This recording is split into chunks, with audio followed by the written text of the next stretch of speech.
When I say game, you say dev. Game. Dev. Game. Dev. Yeah, it's mostly all family here. Hello, I will see you all again on Monday for class. Um, okay. Hi, everybody. We are here. We are here representing UW Malaysia. My name is Sophie Aslan, and I will be your moderator again for today. And we are here to talk about Paper Pal to Paycheck. We are going to be talking to this year's winner of Best Student Game at the SEA Game Awards, hosted at Level Up earlier this year. Give it up for the Paper Pal team.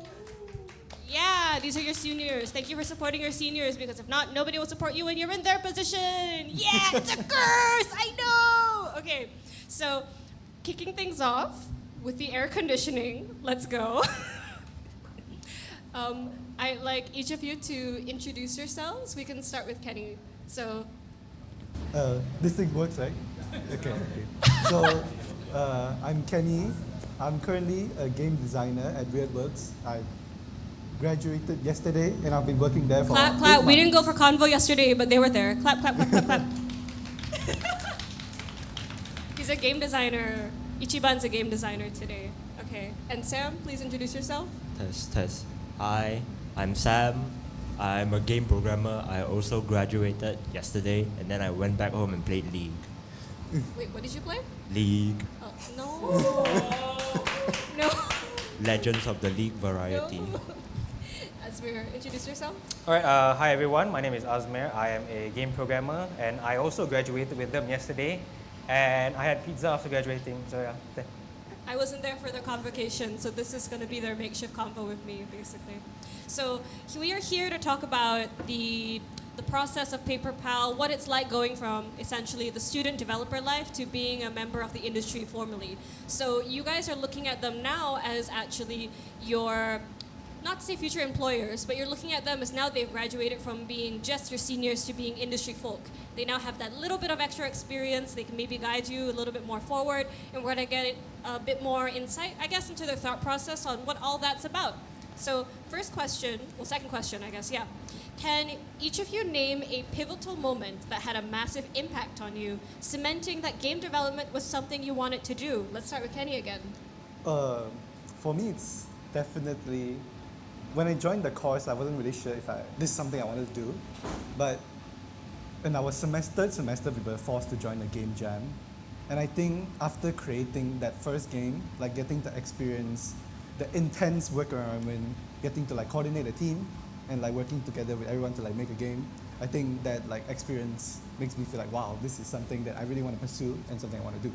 So it all started really from the game jam. That's Yeah. what made it click Yeah. for you. What was your game in the game jam? It was called Last Resort. It's Available on on itch.io. You can go to Yeah.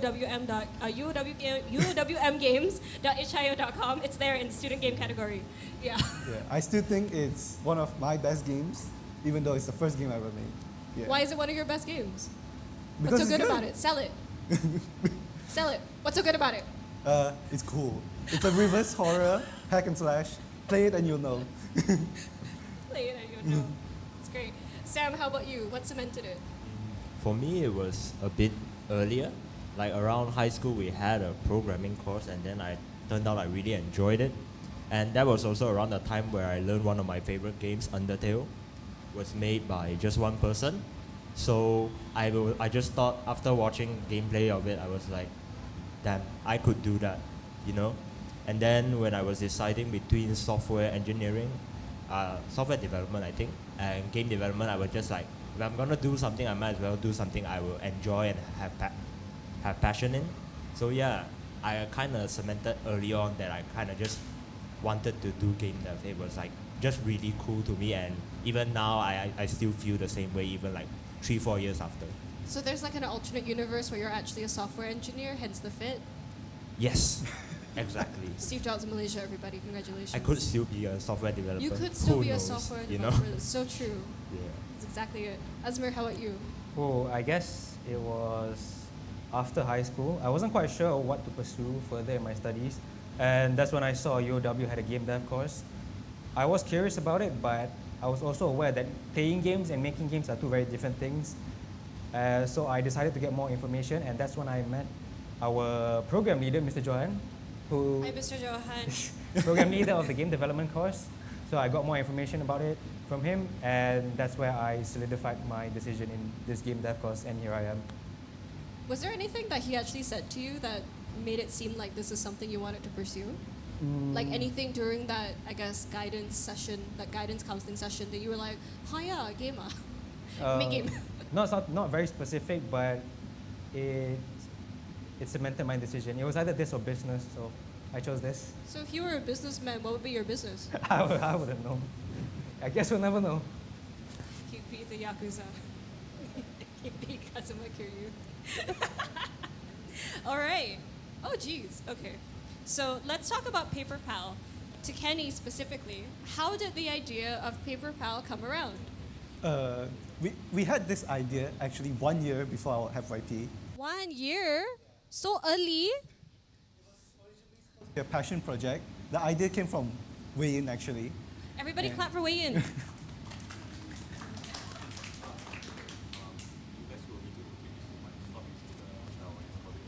Oh, okay. So just use this and just rotate around, okay? Can. It's two mics. Okay, so continue was saying, the idea originated from Wei Yin, and it wasn't particularly like inspired by anything like what everyone would You think. mean she wasn't your inspiration? The game wasn't inspired by anything. Okay. Okay, so I see. it's just like a shower thought kind of thing.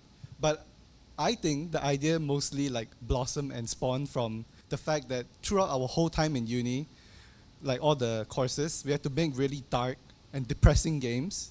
So we just wanted to make something whimsical and like funny. So this game just like came out. So you're saying some of the inspiration was also the Sea Game Award nominated Escape Life from last year. Have you guys played Escape Life? Can you clap for Escape Life? It's a motivator, I would say. It was a motivator, I Yeah. see. So no more emo, only hee hee hoo hoo. Yes. Understand. That's great. I also want to ask more about Paper Pal, right? So Paper Pal has obviously given you each a unique experience that has transitioned your position into the working world, as all of you are currently employed. Yay! Is there anything from Paper Pal's development that you've carried into your working life? We can start with Sam this time. For me, I feel like communication. I know it's generic advice, but communication is really important. Not just giving. It's also like taking like criticism, taking in opinions and stuff. I feel like I kind of learned those through all the project semesters. I've learned what bad communication is. I learned what good communication is, and in my final year project, discussing ideas and stuff with these two guys specifically, and also the artists and stuff, really cemented my understanding in what good communication is. Like the difference between discussion and argument. Like you really need to take criticism and understand like when you're wrong, and always taking other people's opinions and ideas into account, why they are against your idea and stuff. So overall communication has just been very helpful for me to understand not only myself but where other people are coming from when they like go against my ideas and stuff. And also it's just a general good life skill to have in everything, even outside of work. I guess like touching base on that really quick. So essentially, Paper Pal communication was what it was, and then you did also have the experience of communicating with teams during your GPS 1 and 2. So can you talk about how I guess your style of communication has refined over time from GPS 1 to working world now? Like, did you all talk mostly through text and it was very vague? You weren't trying to step on any toes, so you were deliberately kind of not clear, or did it sort of change as you got older? Oh, Kenny has thoughts. So throughout our GPS 1 and 2 and time, Were you all on the same team the entire no, time? but something we established in Paper Pal is this like open communication kind of thing where like you are a designer, but you should be able to comment on what art and tech can do. Okay. If you are art and tech, you should have input on what designer can do. During our GPS time, I feel like everyone is very individual. Like designer, you do your designer thing, programmer, you do your programmer thing. So like at the start of Paper Pal, we just established that, okay, everyone should have input on everything. So if I have something, I put it out, everyone should comment on it. And if I have something, and if you have something, I should be able to comment on it. And this is also something that we carried over to the working life, I think. And also very grateful that people around me that I've worked with are very good at taking criticisms and feedback, or they're open to criticisms and feedback, which makes this collaboration thingy very smooth. Yeah. So it was like a safe space for you to give feedback, give commentary with the knowledge that you'll still be friends after. It's just like, this is work. Work is work, and like Friend life is friend. different thing. Yeah. Work is work, friend is friend, paper is pal. Yeah, I'll stop. I'll just finish my original thoughts. Yeah, it's pretty much in line with what Kenny said. Like in GPS, because I was still learning a lot of things, so I really didn't care much about communication. Even though I did try my best to communicate well, I didn't think I did it the best.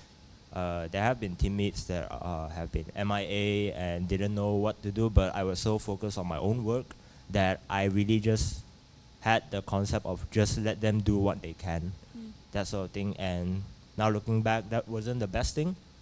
If we have concerns, we should like voice them out, and yeah, that really helped in the working environment. I see. Asmir, what about you? How has communication been for you? Being honest and open to each other is very important, and that's what helped us in our whole development process of PaperPal specifically. And having that transparency among us helped us be here where we are right now. So is that like the main thing that you've carried over with you to your working life then? Oh yeah, 100%. Nice. Very cool, very slay.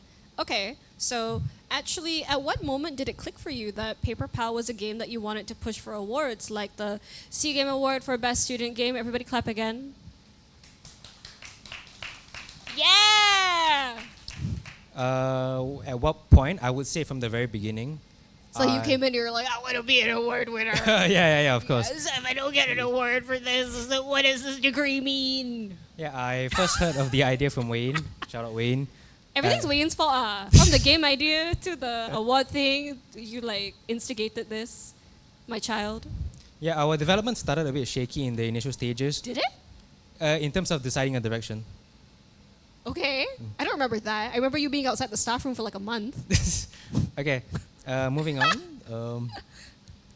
It started a bit shaky, but then we pushed out for a build for our debut showcase at Indie Jam exactly a year ago at this event.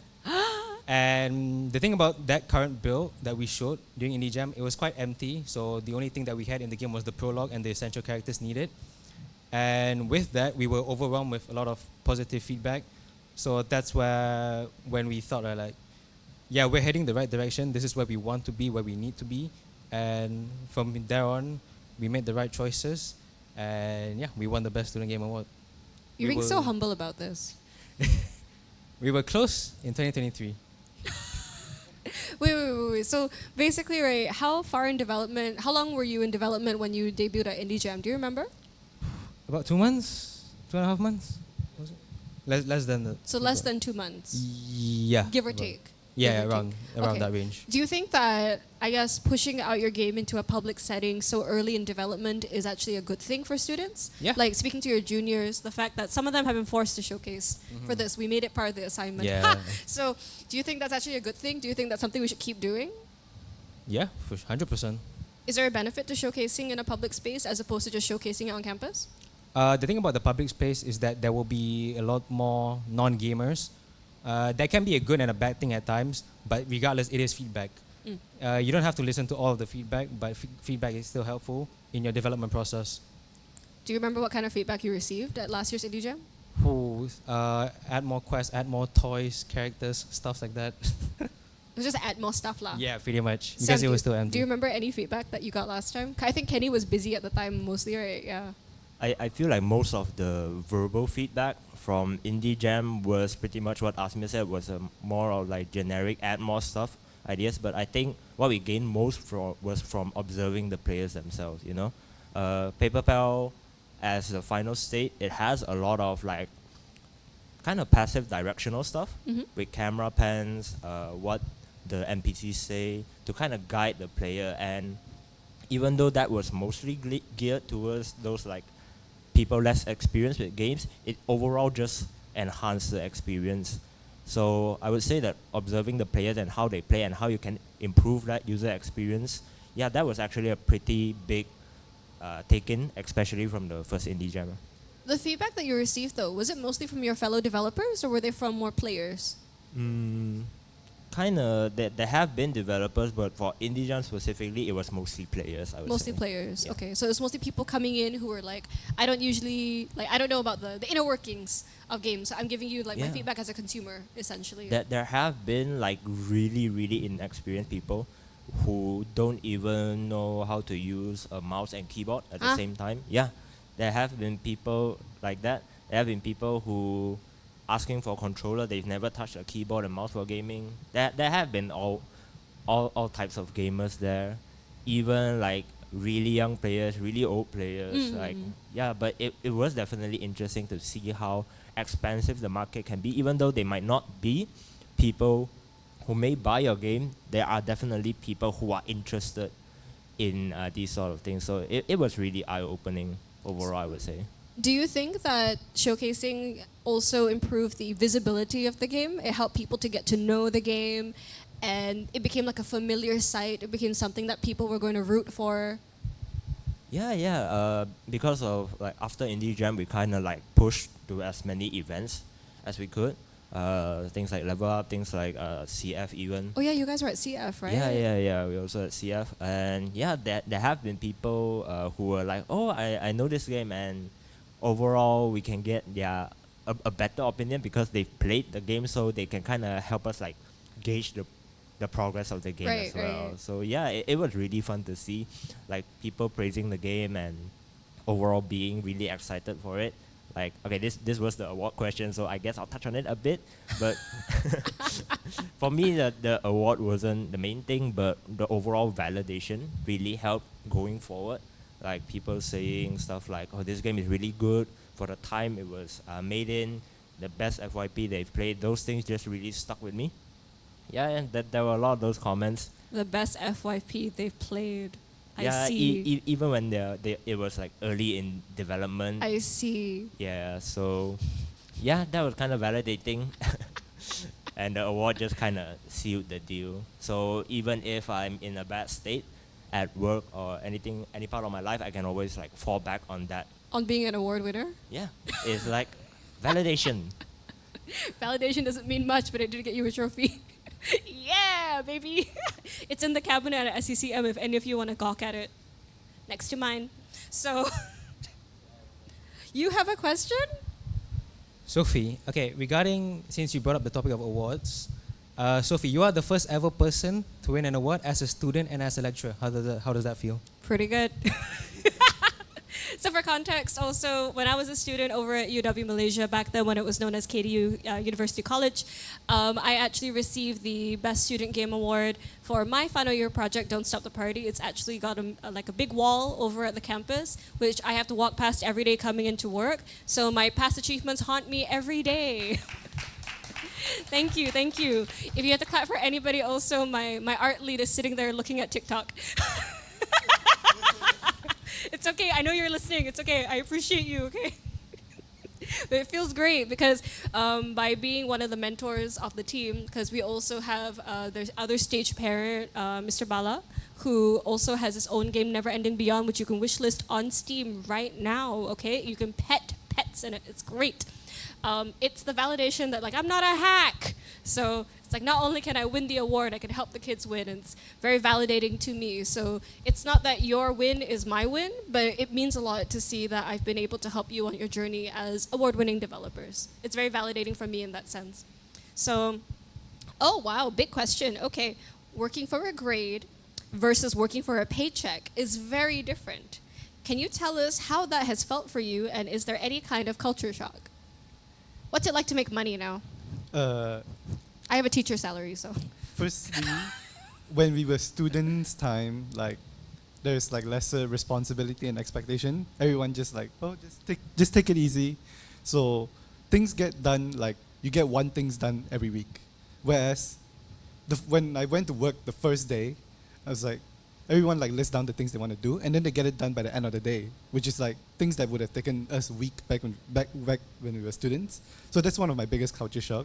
And also now that I work in a physical office, it makes things also very efficient and fast, because I don't really have much like work together experience in school.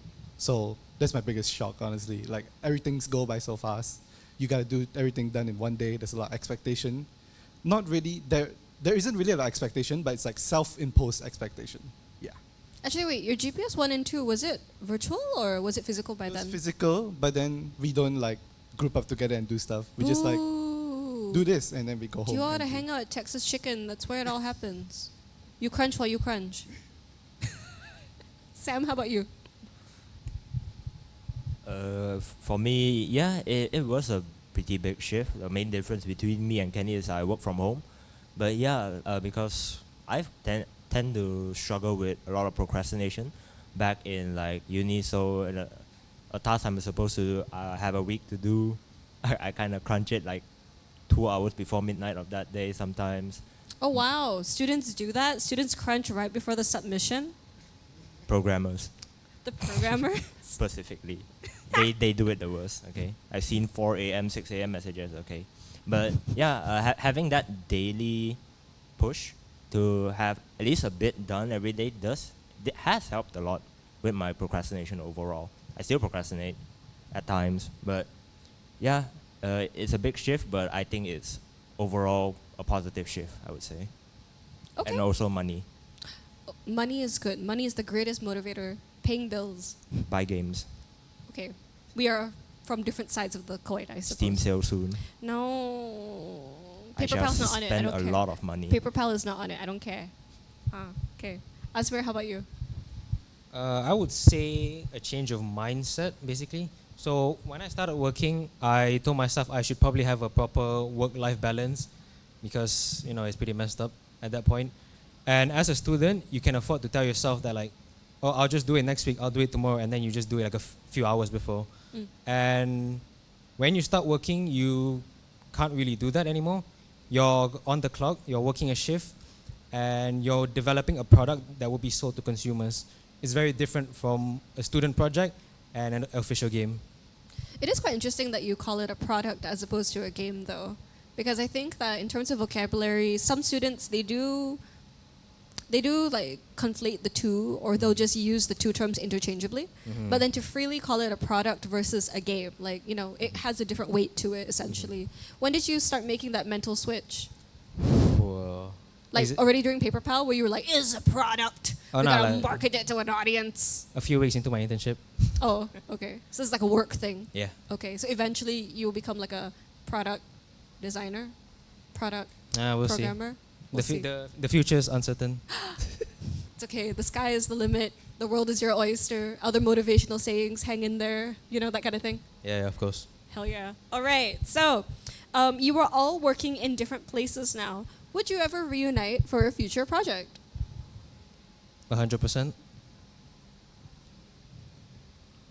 Just you? The other two wouldn't reunite with you? Yeah, this team has been like one of the better teams. Not only we work really well together, we're also like really close friends. So yeah, if we have the chance, we'll definitely take it, I would say. Okay. Kenny?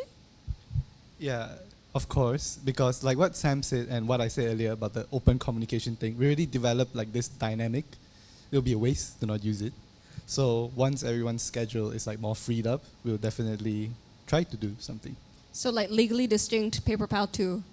Maybe. It wouldn't be Paper Pal. We can't. The uni owns the name. Kawan Kertas kawan. Kertas Kawan. Kawan Ke- kertas. Kawan Kertas 2. That's crazy. Wayne, would you also come back? Yeah! All right, so actually, several of your juniors are present at the event, and they're even here in this hall. That's crazy. Thank you for your support, juniors. Right. So, do you actually have any advice for them when they join you in the workforce? This is before joining the workforce or when you're looking to join the workforce. I think the best way to like join the workforce is you have to go out and really speak to people a lot, especially new people. I've noticed like a lot of people really like to group up together with the same people all the time. And I feel like during these kind of events is the perfect opportunity for you to like go out and speak to people. And for people who like really hard, like you can't find a way to approach people, an easy way is just to, there's all these booths here, you go sit down and you play their game and you start asking questions about their game. And you don't have to be afraid because people love talking about themselves. So the conversation would just go naturally. And it's even luckier nowadays, you guys, everyone have a booth of your own. So people will come down and sit, and then you can just talk to them, ask what they think about the game. But as long, the end goal is just to like make them know that who you are, what you're doing for the game. And even better is if you have a name card, and then you can exchange a name card, so they will forever know who you are, and you know who they are. Oh my God, it's like someone taught him that. Yeah. And when applying for a job, you can just apply directly to that person since you have their card, and they'll remember, oh, it's that guy who talked to me. And then it might be the difference maker for you to get that job. Kenny Yao, that's fantastic advice. Where'd you get that? Someone called Sophie Azlan Oh, from who's that? UOW. My advice would be somewhat in line about the communication stuff, but more specifically, once you've learned to take in criticism without being offended, that's really important in everything, not just work, but really learn how to like analyze your feedback, not just take everything, oh, I should add this, you'll get overwhelmed really quickly. You need to be your own person to some extent. You need to make your own decisions. You can't always be afraid when someone doesn't tell you exactly what to do. So when you receive criticism, when you receive feedback, whether in work or your own game, you need to learn how to like pick apart what is best and how to move forward. It's a skill that you will slowly learn to see what's best, but that's something really important going forward. So always think about what you have received and what you have discussed, not just take it directly 100%. I try to stick it in. Okay, yeah, that should be it for me. That's sound advice. Be your own person. That's very real. It's very true. Yeah. Asmir, how about you? Any advice? I think Kenny took the words right out of my mouth. Yeah, like he said, don't be afraid to talk to people. Network a lot, and the most important part, update your portfolios. They had to. They had a deadline on Friday, right? Yeah. Yeah, I guess that's it. Okay. All right. Well. Oh, he's got another one. Yeah. Is it update your portfolio? It's You're gonna second it. adding on to the portfolio thing. Besides from having a good portfolio and resume, you still have to talk to people, because I feel like game dev is more of a team-reliant industry where, like, regardless what you do, you have to work in a team. So your portfolio can be very good, but you still need to be able to communicate well and work well in a team. So, like, if you go up and talk to people and show that you can communicate well, it already like adds a +1 to you, because you have a nice portfolio and then they speak to you in person. They're like, oh, this person can talk well. So you might get the job because of that. Because I feel like that's what gave me an edge when I was applying to job. I would go around and talk to a bunch of people. So even if my portfolio and resume was not that great, I feel like I would get additional points from like just knowing a bunch of people. Actually, that's a really good segue into something before we go into the audience Q&A. How did you get noticed by Weird Works? Did you just like apply to them every day? Hi, Sean Beck, please hire me, or what? Can I disclose how I get the job? Okay, you know what? It was at Indie Jam. Yeah, so It all started with Indie Jam. I've Natalie made- Tay is my hero. Yay! I've made it known to like people at Weird Works like Wingy that I'm really big fan of them. And then last year at Indie Jam, I was approached by Sean to help them man the booth during Indie Jam. So that's which why you is- couldn't help for Paper Pal. Yeah, that's So why you're I couldn't helping help out for Sean Paper Pal. Beck. Yeah, it's for the future. You're like insurance. Yeah. So during that time, I like managed to show myself that I can talk well, I can perform well in a team, because it was a 5-man booth, like it was 5 people, and yeah, I think that is a big contribution on how I got to work in Redworks. So you fanboyed your way into a job? That's crazy. Anything can happen. It's okay. I did the same thing. All right. So we can now go into audience Q&A. We have time. So if anybody here would like to ask any questions, I would highly like to encourage the students. Oh, great. Okay. I'll give you the mic. Here. How will you guys handle if one of your colleague members in the team they have like fighting each other? How you guys solve that solution? Conflict resolution. How do you handle it? We've never experienced like full-on brawl, like fist fights, because I feel like if they reach to the point of brawling,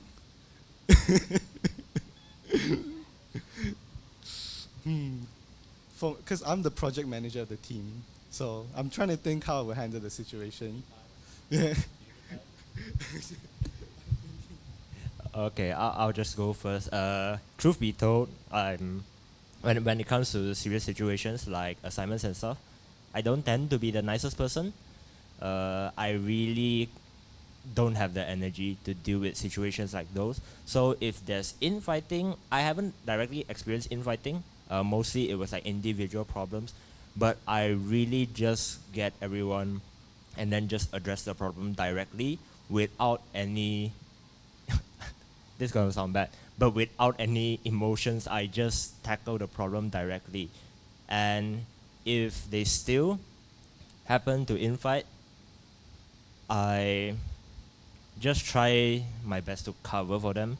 Sometimes people are just like that, and if you give them a serious talk and have a serious discussion with them and they still don't listen, then I usually ask lecturers for advice and just try my best to cover. But yeah, having that serious talk is a lot harder than you would think, because a lot of students tend to be very passive. When stuff happens, they are just like, oh, I guess this is life now, and then they just do their own thing. Like I said, my problem, not really tackling much, but when I do try to tackle, just have a serious talk, not joke around, let them know that you're not joking around, and just try to figure it out to the best of your abilities. You will have people that are like, who are you, my boss? I would say those people are far gone. They have other issues in their life, so yeah. Try your best, do your part, as long as you know you're right. Yeah, I think that's pretty much. I had one experience with a bit of a conflict, but not a full-on conflict. There was this one project. I was the lead programmer, and there were two other programmers who weren't constantly updating me and whatsoever. I won't disclose the full details of it, but I specifically told them that, guys, this progress is too slow. You guys need to really pick it up. And they took it personally. They told me about it. I said, guys, I'm not fighting against you. Okay, this is a group project. We just need to make sure that we finish our stuffs, and that's it. So I can share a story from my student days. During my GPS2, two of my teammates did throw hands in a mama. Yeah, so it was very heated, and it was terrifying, and I very closely almost had to like physically separate them. And the way that it was resolved in the end was that everybody just agreed that the stakes were too high for us to continue making this a personal problem. So we agreed on what was necessary for the project to move forward, not necessarily to be its best, but we all had a very clear in writing agreement of what we deemed the project needed in order for us all to pass, because it was for an assignment. And then everybody just kind of relegated into the little corners. And the relationship between the people who did fight, it was never resolved, essentially. They just agreed to never work together ever again, but they could be civil. They did work together in the end. It was very funny, though. But, but basically, they set these very tight-knit boundaries of, you talk to me for work only. And they were able to resume working after that. Something that's always very difficult in group settings, though, is when people start taking things personally when it's work-related. So sometimes at the start of the project, it is very important to say, when I comment on your work, I'm commenting purely on your work or potentially your work ethic, but not on you as a person. So sometimes it also helps to do check-ins outside of the work to say like, hey, I know I said this, but we're still friends. We can still go out after this. And sometimes that check-in is the validation the other party needs in order to know that you're still okay with each other. Thank you for your question. Thank you. Next, does anyone else have a question? Okay. Let me get to you. Thank you for asking a question. I will remember this on Monday. Thank you. Hi, first of all, congratulations on the paper file. It was amazing seeing you guys win it. That was very prideful as your juniors, like looking up to your seniors, like, whoa, you guys won. So my question is that, like, I understand that this is a passion project and like you guys have like the motivation to just like carry forward to this, but like were there days that like you guys didn't have the motivation and like was not sure that you guys were able to like carry on with this project until the end? That's a good question, yeah. Was there ever a moment where it felt like you weren't going to be able to complete the project? No. And how did you overcome it, if so?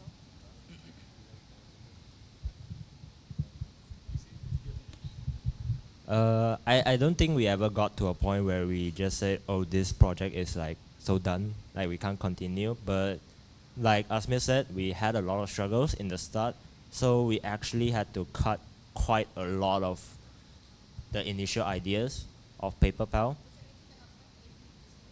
Yeah, I would say that the main thing with PaperPal was like the form changing. You play PaperPal, you can like turn into a plane, turn into paper roll to like roll around. There was supposed to be like I think up to 5 initially, but the form changing just turned out to be a lot harder than we thought, and we just thought that that gameplay part would not have like, how do I say this, would not have like helped us succeed in the environment we wanted to create. So we kind of like let that take a back seat and focus a lot more on the environment and world building to get that like whimsical city feel. But yeah, never a point where we just said, oh, we need to change projects, but definitely had to cut a lot of stuff that we really wanted to get to that point to continue. If we just kept everything in and just forced ourselves to do everything, yeah, maybe it would have reached to that point because everything would have been half-baked. Basically, everything would have been broken. So cut your losses, figure something out that can work. I would say, yeah.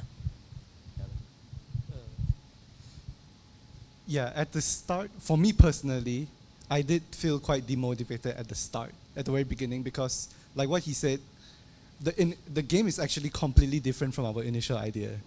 It's like a 180 almost, but we just like pushed through until our first ever build, which was Indie Jam last year, and then the thing was, Paper Pal wasn't even the main showcase for last year's Indie Jam. It was Sushi Pop with Paper Pal on the side. We were like hiding the Paper Pal. Like, if you want to play it, hey, we had a final year project, we'd like to try, please try. And then it was, yeah, like the validation from the public, it made us think like, oh, okay, maybe we are doing something right. Like, because I didn't think it was good, but if other people think it was good, maybe I should think it's good too. Then that really like motivated me to like keep pushing forward. And then like after that as well, we kept on going to a lot of events, and then the validation just keep pew, pew, pew coming in. So yeah, I think you need like other people to like speak to you, tell you, hey, this is good. Don't like give up. Yeah. I didn't even know that. I didn't even know that. I didn't even know that. Yeah, to answer your question, I never really thought of that because for me personally, it was something that I wanted to make sure that this is a game that I'm proud of making. And again, I said this is for my personal view, is that what gave me the drive to go even more was to win the Best Student Game Award, which we did. So yeah. Thank you for your question. I think we can take one more, maybe? If anybody else wants to ask. You have a question? Oh my God, you're senior. Hi. So as you guys have been working for a bit now, and you've kind of amassed some knowledge over your time, what is something that you know now that you would use to kind of change your approach with PaperPal or any of your prior projects?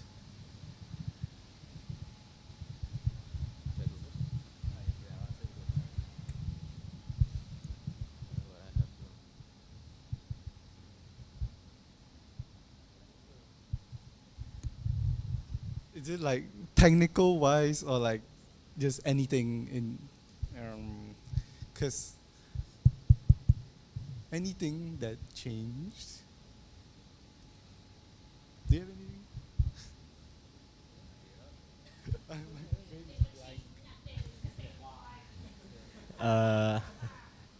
I wouldn't say any a lot change. I would change with PaperPal. Obviously, like the period of time, even not including work, the period of time just gone through. Obviously, if we like reverse back to start of FYP with the knowledge we have, obviously there has been increased skills and increased like foresight, but what can you do with that, right? So I would say it's a lot more like cementing rather than what I would change is like, oh, that team was really good, and yeah, I wouldn't change much, but I'll just be glad that like that is a team I got, and Paper Pal is an example for me of a project that had like a really good dynamic and stuff. So wouldn't change much, but obviously it would have been better if we had known a lot of stuff, like a lot of the planning stuff, a lot of the technical stuff, because even me and Asmir, we were just starting out with Unreal, and we were using Blueprint. So obviously like the technical knowledge is obviously will be good if we had like brought it back lah. Yeah, I think that's about it. The project was good. I wouldn't like change anything about it realistically. Yeah, and it's also just like cemented our friendship even more. So, yeah, don't want to change anything. PR response. I think we can take one more. No? Yes? No? Everyone's so shy today. Eh? Not many questions to ask. Maybe. So really? No one else? I guess not. Oh wait. No? No? I guess everyone's extremely shy. I guess I do have a question, generally. So I understand, like, I'm assuming that when you guys went into this, you guys had a vision of what roughly... I understand it took a 180-degree turn in the final product, but there was an initial vision, right? So what were the kickstarters, or what ignited this idea? Do you guys like sit down and it's like, hey, I have this thing, do you guys want to work on it? Or it's like, oh, I've already planned out like end to end and I just need people to come in and work on it. That kind of dynamic, you get what I mean? So yeah, that's basically my question. The game had like nothing pretty much at the start before everyone joined in. We were just like, it was just me and Wayne at the start. And we just went up to these people like, hey, we have this idea. Let's make a very like cutesy, whimsical game. And then everyone's like, yeah, let's do it. The vision was just, we want to make something cute, we want to make something whimsical, nothing like serious, nothing dark, and just like something that we can have fun with. Yeah, that's the core vision. Yeah, I would say the initial vision was really simple, and when bringing it to the rest of the team to discuss, we were mostly fleshing out stuff to like, okay, we have the idea, how do we put in gameplay, how will we do progression, that sort of like more technical stuff. And in terms of the initial idea, even though it did take a 180, it was mostly gameplay that took a 180. Like I said, we focused more on world building, and that was the main focus of our game, where we really wanted to get that silly, whimsical energy. So even though a lot of things got cut, a lot of things changed quite a lot, we still achieved that initial vision of like keeping it fun and silly and nothing too serious. Yeah, when I initially heard the idea from Wayne, I was immediately sold. Like, I already loved the idea of the game. And the fact that I knew Wayne for 4 years, and so is Kenny. I knew them for 4 years now. And I've known Sam for 3 years. Yeah, 3. So I immediately knew like these were the people I wanted to work with. I've already worked with them previously. And I've known their team dynamic and so on. So I already know that, yeah, this is it.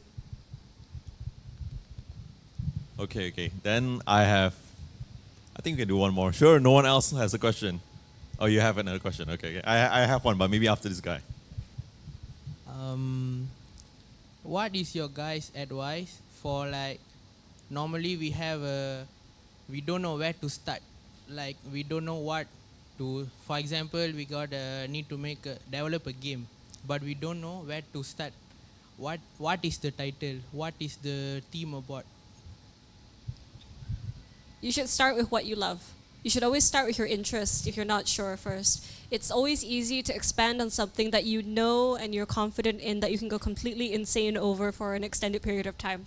Because if you are interested in what you're developing, it's only natural that the love and care that you have for it will be put into the game, and it's something that the audience will experience as well. Of course, that's not a guarantee, but it heightens the chances of it. So if you're someone who's really into like cars, okay, you do a car game. If you're someone who's really into like a really niche interest, or if you're very passionate about culture, some form of art, some kind of niche interest, if you can find a way to gamify that, something that you really care about, it's a lot easier to push forward with an idea based on that because you like it first. If you're trying to do something that's based off trends or something that you think is commercially viable first, the chances of it being something that you're comfortable to start with is lower. Not to say that you can't do it, but it's harder for sure. From a technical perspective, decide on what game engine do you want to use. I've had people ask me, is Unreal Engine better or is Unity better? Until this day, I don't have a proper answer to that because it's entirely up to you and what you're comfortable with.